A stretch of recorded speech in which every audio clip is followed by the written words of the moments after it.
ও মা, কি রান্না হবে গো রাতে আজ?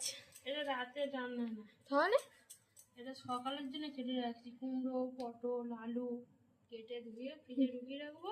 আর এখানে আটা মেখে রেখেছি সকালের জন্য এটা? সকালের জন্য। ও সকালের জোগাড় করে রাখছি সকালে ব্রেকফাস্ট। হ্যাঁ, পাপি নিয়ে যাবে, হুম, তোরা খাবি। স্কুল যাবো। হ্যাঁ, খেয়ে স্কুল যাবি। ভাতও করবো, তোরা যেটা খুশি খেতে পারিস। আমি এটা দিয়ে মুড়ি খেয়ে যাবো। এটা ওই জন্য একটু রাত্রিরে জোগাড় করে রাখলে কুমড়োটা একটু বেশি দাও, কুমড়োটা বেশি ভালো লাগে। সকালে তাড়াহুড়ো করতে হবে। হুম, একটু ঘুম দিয়েও দেরি করে উঠলেও সমস্যা। হ্যাঁ, হয়তো ছোলা দেবো। ভালো লাগে কিন্তু ওই ঘ্যাটটা দিদা করতো, হেভি লাগতো। হেভি মানে হেভি।